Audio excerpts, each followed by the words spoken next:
By way of introduction, my name is Jim Lee, and I write and speak about emerging trends in culture and technology.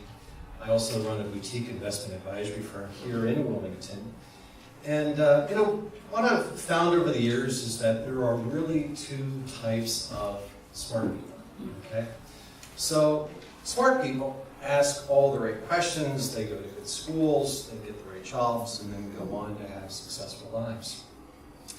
Now, there are also really smart people, and really smart people ask all the wrong questions, and they ask all the wrong questions for all the right reasons. And they make great entrepreneurs, but often find themselves at odds with authority figures, resulting in either planned or even unplanned career transitions. And some of you may have already done this, okay? So here's my own story. 2 years ago, I worked for a financial advisory firm that was bought out by a bank. Quite frankly, I lost my job. I was stunned, didn't see it coming, and this resulted in a lot of sleepless nights. I didn't sleep for months. And for a while, I didn't know if I was coming or going, so I did what all the other crazy people did when I walked around the neighborhood at 3 a.m. and then I realized that there really is no physiological difference between sheer panic and complete joy. The excitement, the nervousness, the sleepless nights, this is truly the entrepreneurial experience here. And this was really my moment to redefine myself. At the time, I realized I could be a financial planner, I could be a portfolio manager, or a futurist. How cool is that? So I took a year and a half off to learn, think, and write. And 15 months later, I had a book, I had some magazine articles, and launched a new career as Delaware's only financial futurist. I also had a graduate degree in foresight from a few years earlier, and that was really helpful. So tonight, I'll start out with a caveat that there are a few occupational hazards associated with being a professional futurist. And that is that any statements made about the future may, in hindsight, appear to be obvious, may appear to be wrong, or may appear to be obviously wrong. So this could happen.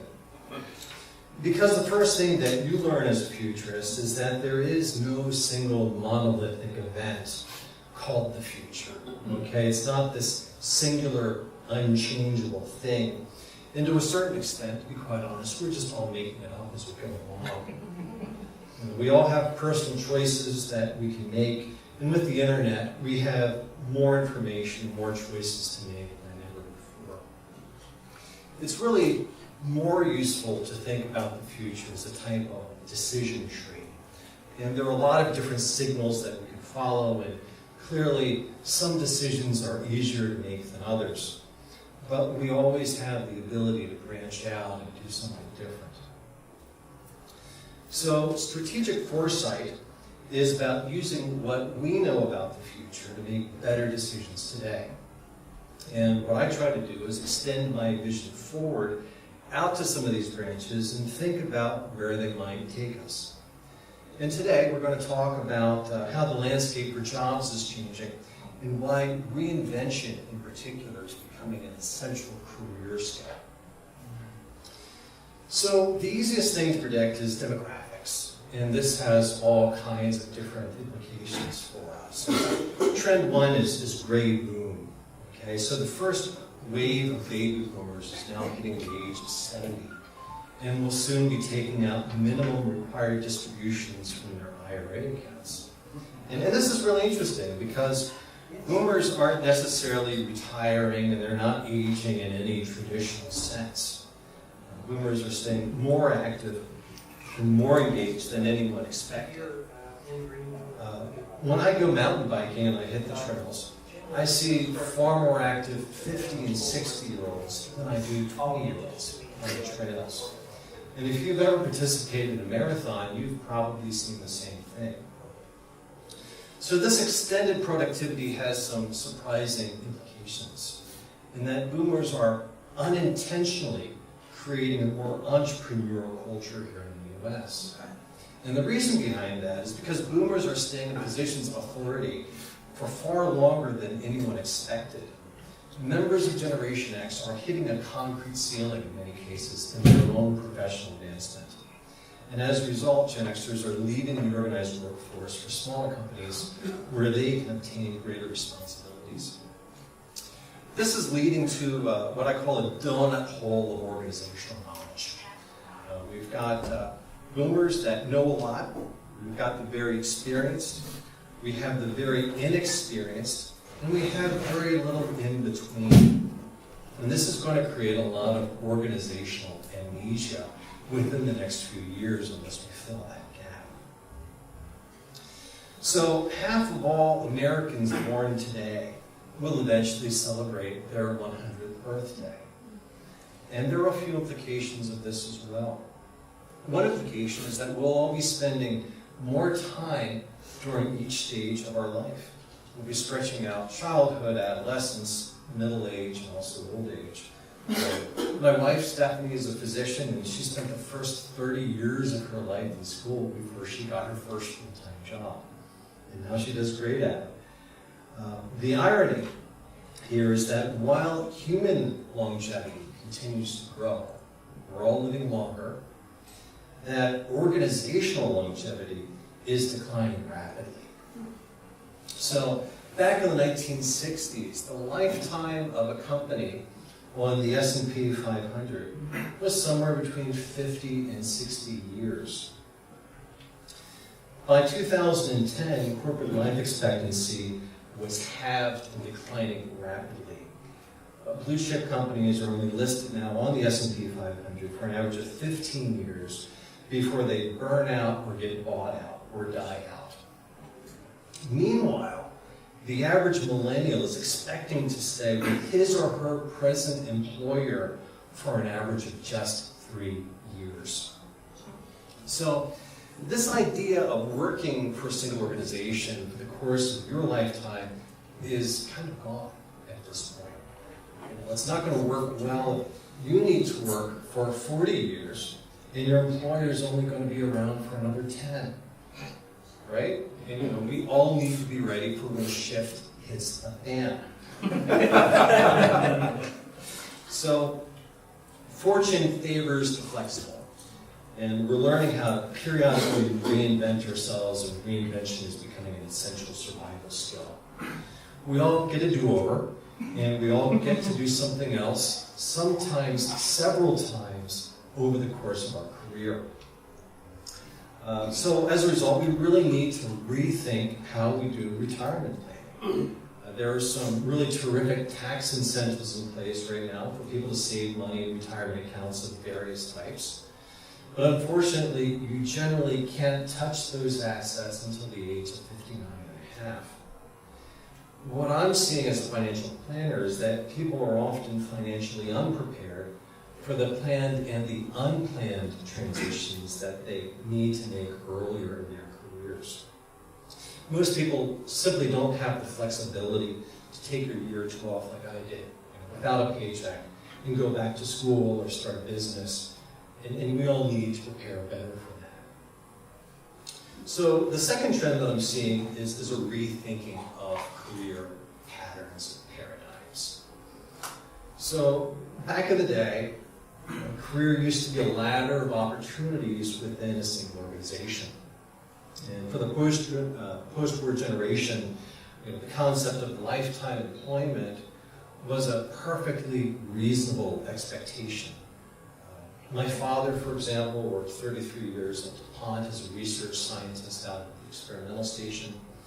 And most of my friends' parents had similar careers.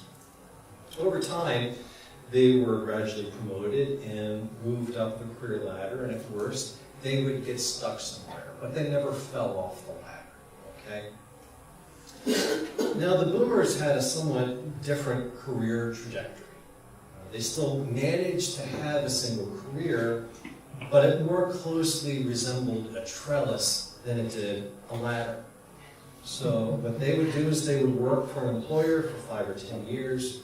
Maybe they'd find a better opportunity somewhere else, and then they would just continue their climb. They'd make a horizontal movement. And the successful ones would cultivate networks at related businesses, and they'd find better opportunities.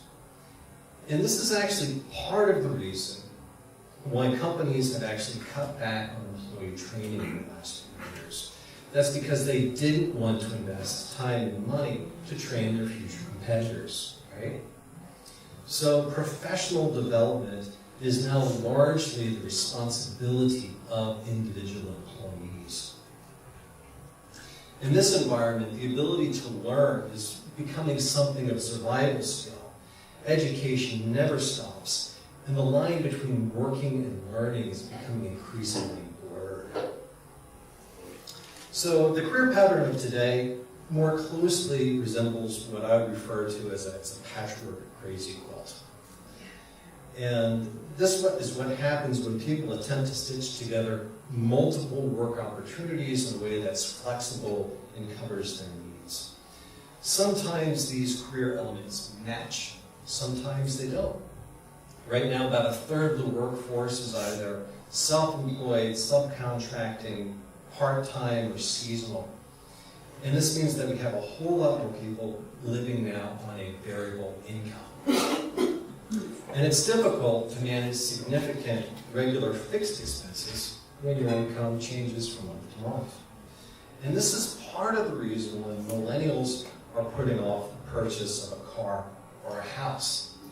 And it's why I like to think of the millennials as our first post-consumer generation. They're very skeptical about accumulating debt. They're worried about making long-term commitments. They don't buy cars, they just rent an Uber or a Zip car. They're waiting to buy their first house, instead they're living a little bit longer with mom and dad, or they have roommates. And the reason why this happened is they've seen their parents make some gut-wrenching decisions over the course of their careers when they were laid off what they thought were lifetime jobs. And then the millennials decided this simply wasn't for them. So from a financial perspective, it makes sense to live well within your means so that you don't have to worry about making the transition from one career to the next. And one of the safest and the best investments that you can make as a fixed income alternative is to simply own the roof over your own head. Cutting out mortgages and rental expenses just does wonders for your cash flow if you can do it. We're also starting to see people develop and maintain skill sets in multiple simultaneous careers for the first time in really a century at this point. And one idea that I'm exploring is this trend of what I call hybrid careers. And this is all about being proficient in several complementary professions. And for myself, that means being a futurist and a financial advisor. Because I believe that the insights that I get by looking forward over the next 5, 10, or 20 years helps me find better investment opportunities for my clients. And also enables me to protect against risks that other people aren't even thinking about yet. If I was looking for a talent agent, I would want to find someone with a legal background to help me negotiate the best contracts. Or if I had a fitness trainer, it'd be nice someone who could do some cooking too, right? Keep me healthy. If I was looking for a web designer, I want someone who could write both code and content. We all get to wear a number of different hats when we get to do the work.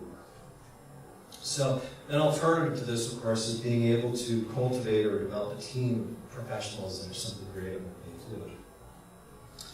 So a few careers that are expected to grow. Software developers may experience 20% annual growth in demand over the next 10 years.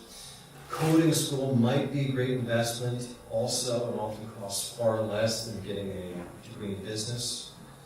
And part of that's because we spent the last 15 years getting 5 billion people over the internet. With the Internet of Things and the connected world, we're going to get 50 billion objects on the internet over the next 5 years. Heck, last year I was actually looking for a phone plan for my bike, my road bike, so that I could track it when it gets lost on my cell phone, right? We have gotten to this point where with the Internet of Things, the world is going to be such that nothing will remain lost, stolen, or broken. And that's going to be pretty amazing. We're going to need more statisticians to make sense of big data. we'll need engineers to design and build things, and we're going to need more financial advisors, more physical therapists, and more medical assistants to take care of our aging boomers. So while we're overbuilt right now in retail, the rest of the service economy is probably going to do okay. Now, trend 3 is what I call the donut economy. And the most interesting thing about a donut, of course, is the hole in the middle, okay? And with the disappearance of the middle class, middle management, the middle income, the middle man, middle class, middle management, middle man, our economy at this point now has more holes in it than boxes and donuts. And when there's a hole in the middle, we all live a lot closer to the edge. So the 20th century was all about industrialization. The industrial era brought us mass everything. This includes mass production, mass communication, mass consumption. Companies became massive along with everything else. Things got very big and they got very physical for a while. In the digital economy, we're experiencing what Buckminster Fuller referred to as ephemeralization. And this is our ability to do more and more with less and less until we can do almost anything with virtually nothing. In the 1960s, the largest company in America was AT&T, and they employed about 1 million people. Today, the largest and most influential phone company, I would argue, is actually Apple. And their employee count is about 115,000. To use another example, Marriott has a market valuation of about 20 billion and employs at this point 120,000 employees, whereas Airbnb has a similar estimated market valuation, over 1.5 million rooms on Airbnb right now. And they employ at this point about 1,600 employees. So what that means is that Marriott is employing 75 times as many people for the same market valuation. So we're seeing digital companies get the same things done with just a fraction of the employees of the industrial age counterparts. And we need to be somewhat cautious when we think about how many new jobs the tech industry will in fact provide for us. Meanwhile, personal productivity is skyrocketing and companies are not only moving faster but with far fewer people. And this has some pros and cons. On one hand, we're seeing a much greater concentration of wealth. On the other hand, we're all learning how to get by with a lot less. You think about the average student now carrying around a lifetime of books, music, memories, and essentially working out of their backpack at this point. And my sense is that in the digital age, we're all going to learn how to travel lightly. This is, after all, the post-consumer generation. We're going to learn how to get very tough, very creative, very flexible, and very resilient. The final big trend that I'm going to talk about tonight is about automation. And this has been around for a while, but it's really beginning to speed up. Let's take a look at some of the recent investments being made by Amazon, okay? So we've all bought stuff on Amazon through their website. And back in the day, actually, Amazon has a warehouse in Newcastle. One of my friends used to work there. And in the early 2000s, in the warehouse to fulfill orders, they would zip around on rollerblades, right? And they would bring the books back to the packers, and they would pack them up, and then they would ship them around. And I think that's before they had mirrors. So a few years ago, Amazon actually bought a company called Kiva Systems. What they did was to make robots for inventory management. And now these things roam around the floor and they move stacks of shelves to the pickers. 5 years ago, Amazon made an early stage investment in Rethink Robotics, which was started out at MIT. And this company makes a robot here. It's called the Baxter. It costs about $30,000. It comes with visual recognition and the ability to pick and pack things. So finally, Amazon is also pushing towards drone-based delivery, and they've developed at this point well over 20 different generations of aerial drones. So if you look at the pattern here, Amazon is well on its way to becoming a pioneer in completely automated order fulfillment, from shopping online to delivering packages to your door. There's no one involved. And that's going to get even pushed further with blockchain technology and what are called distributed autonomous organizations, which don't hire people at all, they just do things. So, tracking some of the technology innovations in fast food, this is always fun. There's something called the Burger Bot, which can now make hamburgers every 10 seconds. University in Texas, they have a robotic barista called the Brigo that serves coffee to 10,000 students a day. There's a burrito bot, there's a pizza bot, and in airports I've started noticing that they have completely automated convenience stores as well. So the U.S. Department of Labor, meanwhile, has classified 4 different types of jobs that are at risk of automation. And these include categories of cognitive work, thinking work versus manual work, things that you do versus things that you think. Routine jobs and non-routine jobs. And jobs that were routine and manual were the first to be automated. And this included assembly line work, domestic chores, washing clothes, doing laundry. We all have little robots in our basement now. Sometimes they don't work. And we still have people doing these things, of course, but we just don't have as many. Another area that's been heavily automated is agriculture. And if you look at my grandparents or Steph's grandparents, if you look back far enough, we're all, have farmers as grandparents. Back in the day, in 1900, 50% of our population was in farming, and now it's 2 to 3%. A lot of new jobs, but a lot of those jobs went away. So the next classification of job to become automated will be those that are routine and cognitive. For the first time ever, we're going to start seeing displacement in white-collar jobs. And this started out with travel agents, of course. It started moving into telemarketing. It's going to happen with accounting. It's going to happen with retail sales, real estate, investment management, and also technical writing as well. So almost every day, I read finance articles that really were, in fact, written by robots. It doesn't just seem that way, they actually wrote them. And they're also common in sports writing as well. The jobs that do remain are all going to be non-routine. And if you think about it, this may be one reason why collectively all of our work is a little bit more stressful than it was 10 years ago. Okay? I mean, we're all a little bit more stressed. And part of that is because work is in constant disruption mode. And we've all got to get a lot more comfortable with being a little bit more uncomfortable. So let's face it, this is kind of a scary thing, and it's what futurists worry about. It's the future of work and meaning. We don't worry about solar flares as much, or the economy collapse, or gray goo, or nanotechnology. But really living with meaning and purpose in a world where there's massive technological displacement. And there are really 2 ways to deal with this.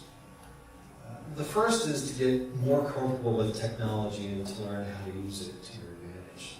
And for decades, computers have been playing chess. Going back to my childhood in the 70s and 80s, I had the big 20 and I could never really beat it in chess. And in competitions, what they're finding is that the best players actually are not computers, and they're not people either, but humans working in partnership with computers. And it's all about combining creativity with rationality and intuition with efficiency. So if you're in a period of reinvention, it's really a great time to bring your technical skills up to speed. And this is to a certain degree what I try to do with client portfolios. Yes, I do manage them, but there is a quantitative skill set that goes beneath that. So the second approach is to hone your skills at just simply being human, just being a better person, right? Because when you think about it, we almost all have three things going for us. We have a head, we've got a heart, and we've got hands. So in order to be successful, you need to be smart, empathetic, or good with your hands, preferably 2 out of 3, okay? Because if you're smart and empathetic, you're going to be successful in the professional world. If you're empathetic and good with your hands, you're going to have plenty of opportunities too. But what I find most interesting is this idea that if you lack social skills, but are still good with your hands and smart, people are just going to put up with you. Okay? So there really is kind of hope for us all at this point. So what I find interesting is that computers are teaching us to become more human, to connect, to dream, to share stories, and that the future of work itself is going to be non-routine, flexible, heartfelt, and creative, and this is something that we can all get excited about. So here are just a few suggestions to consider before you embark on your own personal reinvention. And the first step is to really think about what you can get excited about, and also what the world really wants and needs, and also to realize that sometimes these are two entirely different things, okay? The next step is to get an understanding of your financial position so that you can reconfigure as needed. And we're really talking about tactical financial planning. This could involve repositioning your assets for additional income or trimming expenses and or managing debt. As a note to entrepreneurs also, it's a lot easier to refinance your home before you quit your day job. Okay? So there's a sequence in which we want to do things. Finally, network before you need it. And that's what we're doing tonight. Because friends and family are going to become the new social security. This is also about getting your team together, and that might include having a CPA, a business coach, a good financial advisor, anyone else that you might need. So that's sort of what I had for tonight. I thank you for coming out. And I think we have some time for questions. If there are things that I haven't covered, I'm happy to chat. So, yes, sir. Mm-hmm. What do you tell companies that made their money in a particular area, but now that the future is taking over their area, and they made big money, what do you tell them to do with their company now that it's going to be automated soon? Sure, yeah. So I generally work more with individuals than with organizations. And at that point, you have to do what's called a pivot. And hopefully they have been profitable enough over some time to accumulate assets to make that transition. But the most common thing for those companies has been to buy growth when they haven't been able to generate it themselves. Another option that you see more and more is companies using their war chest to buy back their own shares, which may help their own earnings by reducing the number of shares outstanding. But change is happening fast, really fast. In fact, the book that got me all into this was a book by Alvin Toffler, who just passed away a few months ago, named Future Shock. I don't know if that one's familiar with people, but we're all kind of walking around these days a little future shocked, so I think he was spot on. So, yes? I remember the donut hole representation, and I also saw that the company Airbnb uses not even like more than half of the employees. So are you saying that that income gap is going to grow, like the higher class and all of that? Are you saying that gap is growing, especially with the innovation and all the new technology? That we're not closing that gap, we're actually making that gap bigger? I never actually said that, but you're absolutely right. Yeah. So the focus right now in venture capital is to focus on super scalable industries, right? Industries that can attract a lot of users, a lot of customers very quickly, using a very small employee base. And one of the metrics that you can actually follow is revenues per employee. In the case of Apple, they make $1 million for every single employee of revenues per year. Okay? And that's kind of amazing when you think about it. And depending upon your ownership structure, you may have a greater concentration of wealth resulting from that. So long term, if people are making money, building their wealth through ownership rather than through labor, what happens for the people who can only do labor? So the discussion later on, going out to 2050, 2060, is what's called reverse taxation, right? Where the government actually pays you money for a base income, whether or not you're able to find work. There's a really good article in MIT Technology Review on this about 2 or 3 months ago, and they decided it's a little early for that yet. Okay, so we can wait, but not right away. So Holly, yes, thank you. What do you see as the future of education, higher education in particular, and does it even make sense for young people to consider going to college anymore? That's a great question, because college is expensive, really expensive. There's been something of an arms race in college too, because for people in transition, they've always felt that they didn't have the right degree or the right certifications, so they all went back to school. Now everybody has all kinds of degrees and all kinds of certifications. And education is one of those areas that has not yet been disrupted, but it's right. Okay, so I think there's going to be a lot of alternatives coming out in that area. It's going to be really interesting. You can get smart without necessarily going to a four-year institution if you have that drive. So you're going to be hearing a lot more about that. Yes? It's interesting you say that. My stepson had an interview the other day, and the guy kept saying to him, "What is your degree? What is your degree?" And he kept saying, "I don't have one. I got all this off of the internet. I study every day this." Right. You know what I mean? I've for 10 years now. I don't need a degree. So I'm curious to see. I worry about him in that respect, but he blew this guy away with his knowledge. Yeah. And so our business owners going to be more receptive to employees coming in that don't have all these initials behind their name. Yeah, well, how they've accommodated for that is what's called project-based interviews. So it's not a matter of what your GPA is or what your alma mater, but can you actually do the work? So in many cases, you'll come in as an intern or as a subcontractor, do a project, prove that you can code, prove that you can do it, and then you get the job, whether or not you actually have the degree. And that's where the ball's going right now. I know with PTs, people will say to me, "Should I go to PT school?" And I'm like, "God, you guys, I paid student loans till I was 42. You can get a massage therapy degree, take continuing ed. 6 months later, be doing what I'm doing."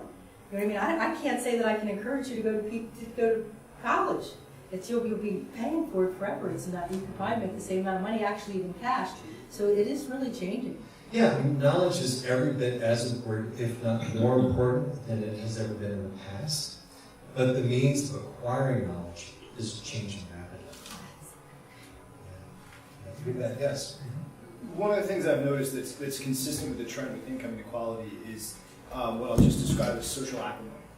We've seen a lot more of the riots that we've seen in Ferguson. I think that the response to just the election a couple of days ago, and I think that the lack of interpersonal communication that's being fostered by Facebook and Twitter and everything else like that. I just as soon interact with you through a phone as I will in person. How much concentration is there on that from your perspective, from a futurist perspective, and how does that trend play out? Yeah. So there's the trend towards, I'd say, social unrest and also social communication and instability, and they're sort of two different things. In terms of what I'm seeing right now, there's actually what I call a 40-year cycle of values and expression. So if you think about it, we're all connected together by this social fabric, as it were. This fabric stretches over time through economic growth. That growth creates pressure within that social fabric, which eventually causes that fabric to tear. In the second half of that cycle, you go through a period of reform where you're attempting to stitch or mend that fabric. It's not growing, you're bringing it back together. So if you look at where we are in that cycle, that growth stage was from 1980, 1982 to 2001.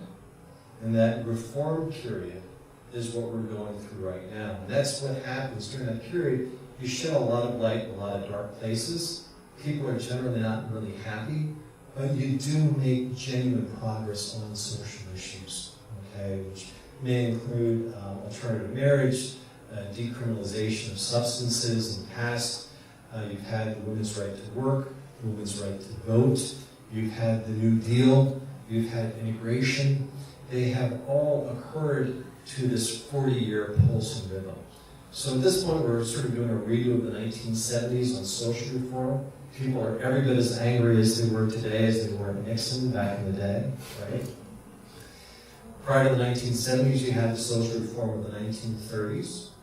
Then prior to the 1930s, you had social reform in the 1890s, and then the really big ones in the 1850s, which was the Civil War. A lot of those ended with wars, and one of the things I attribute, I'd ask you if you think I'm right or wrong, is as someone mentioned, rising income inequality, which I would argue some of the other trends that you say are going to continue and get worse is not going to end in the near term. And can you have some of the healing that you're discussing with that situation getting worse? Yeah, well, here we're looking at alternative economics here. And I actually have a book out called Resilience in the Future of Everyday Life, which addresses the issues. And one of the ways to address it is by learning how to live well with a little bit less. And I talk a lot about sharing economics, I talk about the tiny home movement, I talk about ways of fulfilling your needs. Now, with all this technology innovation that we're happening right now, I think that there is going to be a deflation in things which we've already seen, like entertainment, for example, got very cheap, very quick. Content, on my iPad, I can get 120 magazines per month for like $10 or $15. It's happening with education right now. We may see automation within healthcare, which could drive down the cost of healthcare too. So while there are pressures on income, I think there are also going to be pressures on expenses resulting really from abundance. So it's going to be really interesting to watch over the next few years. Yes, John, and then I'll get to Bruce. When I was growing up, one of the quasi promises and dreams of the future is that automation would create an environment where we would work less and we'd have more free time and we'd have maybe a little bit better quality of life. And what ended up happening in many respects is that for those people that were working, they ended up working harder, having more stress, having less free time, being chained to their phones and now their computers and everything else. And it seems to me that one of the possible answers is job sharing, where everybody takes a little less, backs off on their standard of living, but in the process has more time because there's a lot of jobs out there that quite honestly pay more than people need, but they're just chained to their job and they can't enjoy their life. Yeah, a lot of that has to do with healthcare expenses, because healthcare is expensive, but yeah, it can be done, we should do it. It takes a little bit more coordination, but I think it's a great idea. I want to get back to Bruce first. I just wanted to take the opportunity to introduce the GeoSwap team who joined us here after the end of the award ceremony. Jason, Jordan, and Keith. And it really does, the group here really does accentuate the point you made earlier about getting comfortable with technology and learning how to use it. Here's three guys who thought of something in a dorm room discussion that drives technology and makes the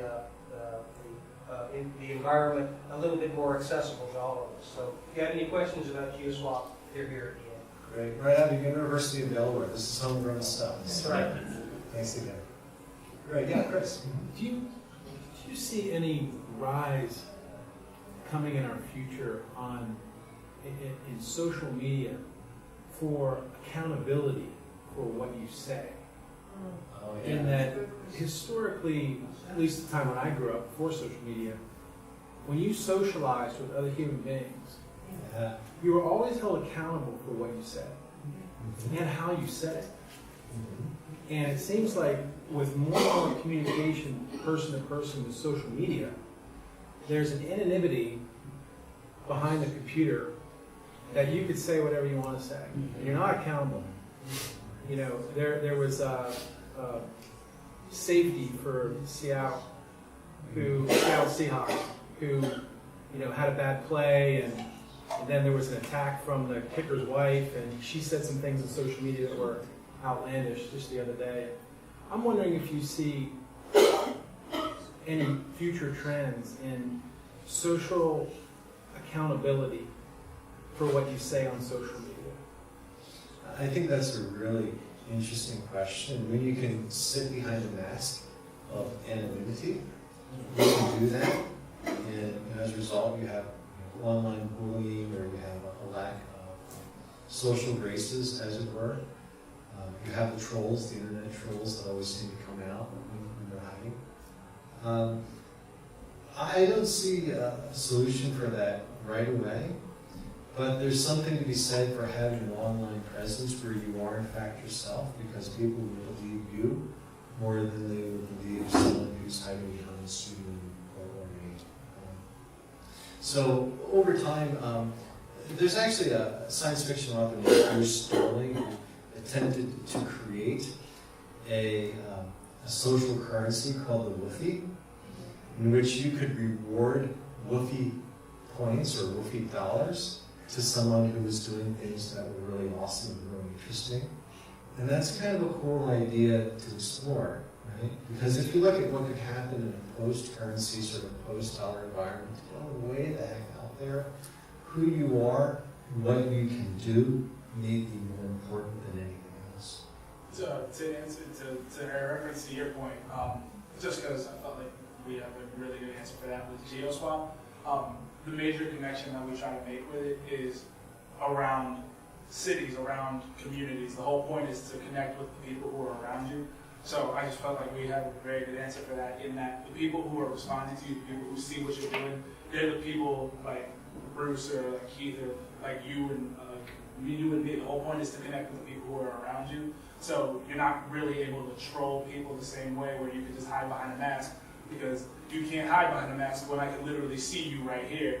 And the whole point is to then get to know you. So The stories are more authentic. yeah, it's way more authentic. The whole point is to connect with the people around you, because those are the people you want to meet. Cool. Well, good stuff. Yeah, this is a lot more fun than doing it on the internet. So. Yeah, Chris. Just one comment though. You know, I was wondering what macro impacts you're considering in your predictions as well, like overpopulation of this planet, global climate change, things that are clearly outside of our control to some extent. You know, social unrest. I mean, not everybody in the world has access to this cool technology. We're on this island of happiness here, but the world is a big place. But it has an impact on the country long term, like it has in Europe right now. And there's only so much isolation you can have. So I was wondering what your thought is on that. Yeah. Well, you know, Paul Ehrlich's work in the 1970s on population bomb made some pretty amazing predictions in terms of population growth. And actually what they're finding is that there's a very high correlation between the education of men and family formation. And as we become more urbanized, we have less space. As we become less educated, we tend to have fewer children. So if you look at Japan and Italy now, they now actually have declining family sizes. You know, they're having less than 2 children per couple at this point. The Japanese government actually started having dating services, right, for young people so that they could support their old people at some point. So that's definitely changing, and it's still an issue, and we still may be beyond the carrying capacity depending on what our fuel mix is. But it's not as terrifying as it was perhaps 40 or 50 years ago. So, right? Yes, Chris. Are you looking to conclude? Because I just want to know how many of you, us, you think should move to Canada or Mexico? How many Trump presidents? Yeah, I was getting a lot of I knew I couldn't avoid this question, so I came prepared for this one. Because yeah, I was getting worried emails before I even woke up on what was it, Wednesday morning, and Europe was in free fall. It was not a thing. So just because I am an investment guy, I put together this slide for you to talk about statistically what happens after an election. So basically, in the green line is what happens when the incumbent party wins, whichever that one is. The red line is what happens when the incumbent party loses. And then the black line is an exact average between the two. And if you look at this, the blue line is what we have done so far this year. And we were following this path just dead on. You have this decline leading into the election.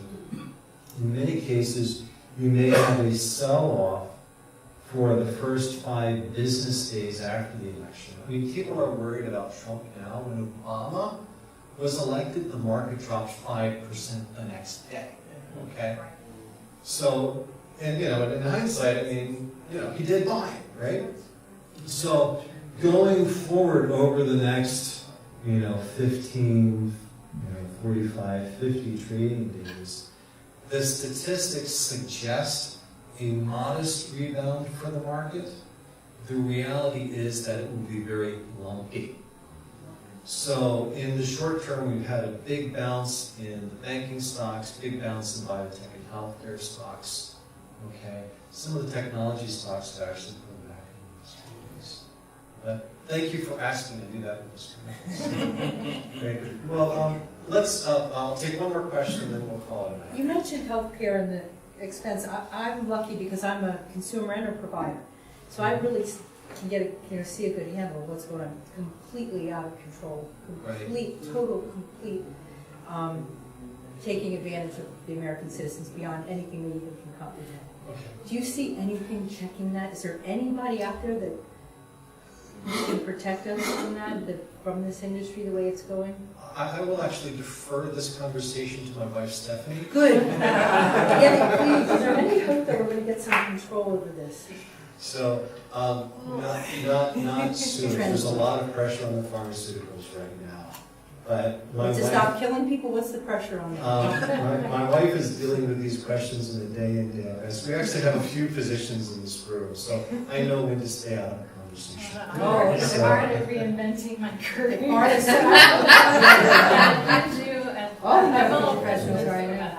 But the pharmaceutical industry, this is stuff they get away with is just absolutely. And they've gotten a lot of people last year too. But pharmaceuticals only make up less than 10% of healthcare costs, though.